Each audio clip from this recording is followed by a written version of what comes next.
जनगणना 2027 प्रशिक्षण में एचएलबी, भवन, परिसर और मकान जैसे महत्वपूर्ण बिंदुओं की जिसे सही कहते हैं समझ ही सफल HLB। गणना की कुंजी है। और बस यहीं से भारत की महागणना की असली कहानी शुरू होती है।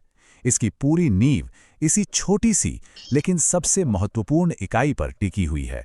तो ये पहली इकाई है HLB, जिसका पूरा नाम है हाउस लिस्टिंग ब्लॉक। इसे ऐसे समझ सकते हैं कि ये इस पूरी गिनती वाली पहेली का सबसे पहला और सबसे जरूरी टुकड़ा है। तो ये HLB आखिर है क्या चीज? देखिए, आसान भाषा में कहें तो ये एक छोटा सा तय किया हुआ इलाका है जो एक सरकारी कर्मचारी यानी प्रगणक को दिया जाता है, और उसकी जिम्मेदारी होती है कि वो उस इलाके के हर एक घर, हर एक इमारत की जानकारी इकट्ठा करे। ये देखिए, ये वाकई दिलचस्प है। स्क्रीन पर जो नक्शा दिख रहा है, ये वही नक्शा है जो एक प्रगणक को मिलता है। ये कोई आम नक्शा नहीं है, ये उनका पूरा कार्यक्षेत्र है। इसमें हर गली, हर मोड़ होता है ताकि ये पक्का हो सके कि कोई भी घर गलती से भी छूट ना जाए। अब जैसे ही ये नक्शा हाथ में आता है, प्रगणक का काम शुरू हो जाता है। लेकिन रुकिए, गिनती शुरू करने से पहले कुछ बेहद जरूरी कदम उठाने होते हैं। तो सबसे पहले प्रगणक अपने ऐप से ये नक्शा डाउनलोड करता है। इसके बाद वो अपने सुपरवाइजर के साथ पूरे इलाके का अच्छी तरह से दौरा करते हैं, और इस दौरे का मकसद सिर्फ एक है, ये पक्का करना कि कोई भी इमारत, कोई भी झोपड़ी उनकी नजरों से बच ना पाए, इससे पहले कि एक भी सवाल पूछा जाए। और यहीं पर सबसे बड़ा नियम सामने आता है, कवरेज। मतलब हर जगह पहुंचना 100% होना चाहिए। उनके HLB में एक भी इमारत छूटनी नहीं चाहिए, चाहे वो कितनी ही छोटी हो या कितनी ही दूर क्यों ना हो। एक सटीक जनगणना की बुनियाद यही है। अच्छा, HLB तो समझ आ गया। अब जरा और जूम इन करते हैं और एक और जरूरी चीज को समझते हैं, परिसर। इसकी सही सही पहचान करना बहुत जरूरी है। तो परिसर का मतलब क्या है? परिभाषा के हिसाब से ये किसी इमारत या अपार्टमेंट से जुड़ी हुई जमीन और उसकी साझा जगह होती है। अब सुनने में तो ये बड़ा आसान लगता है, लेकिन जमीनी हकीकत में यहीं पर सबसे ज्यादा कंफ्यूजन होती है।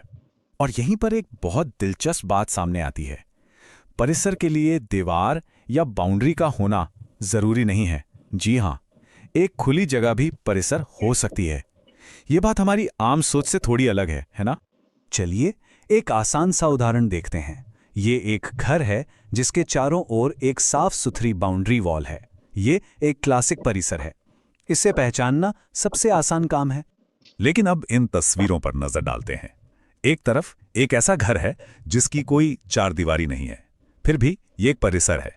और दूसरी तरफ एक झोपड़ी है जिसके चारों ओर पेड़ों और झाड़ियों की कुदरती बाड़ है, और हाँ, ये भी एक परिसर है।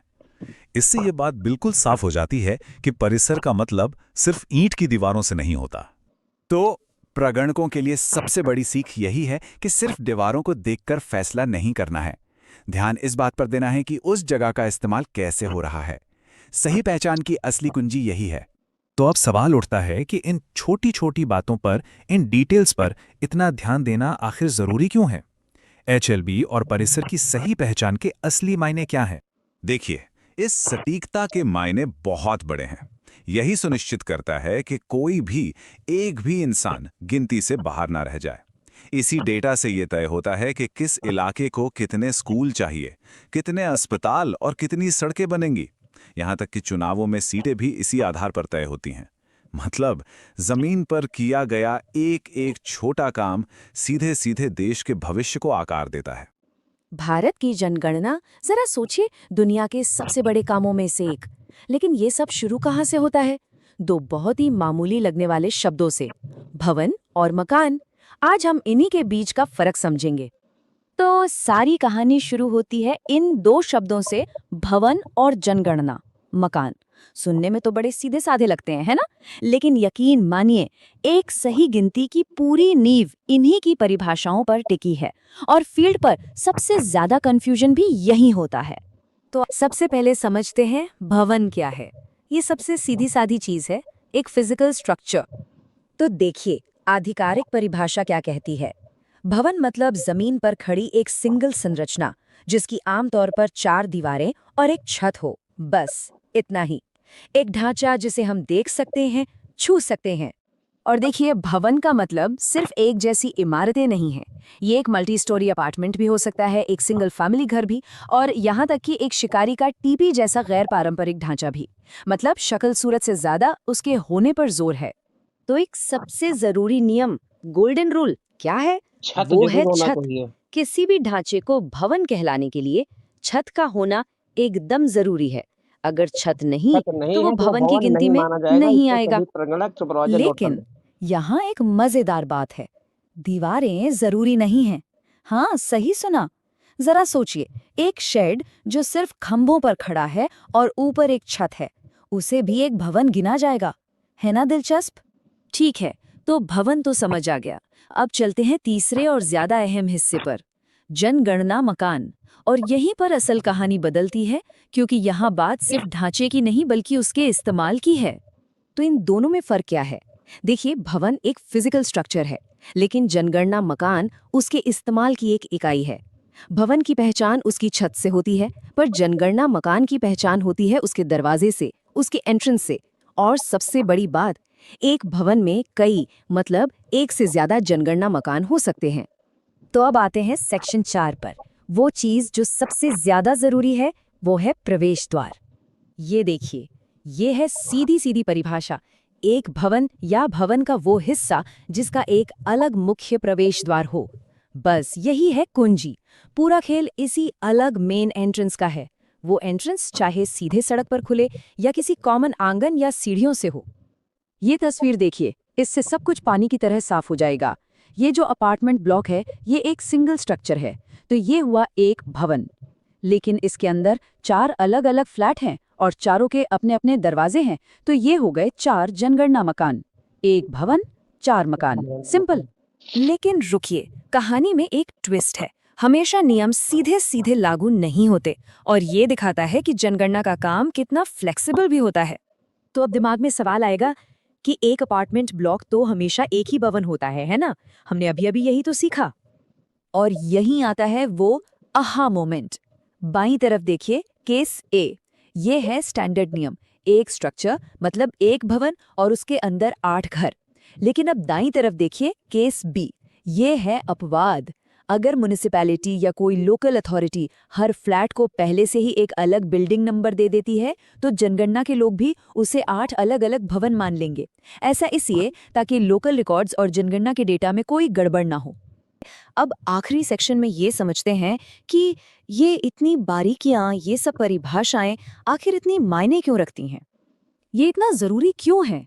क्योंकि इसी गिनती के आधार पर सरकारें फैसले लेती हैं। संसाधनों का बंटवारा, कहाँ स्कूल बनेंगे, कहाँ अस्पताल की जरूरत है, सड़कें कहाँ तक जाएंगी, ये सब इसी डेटा पर निर्भर करता है।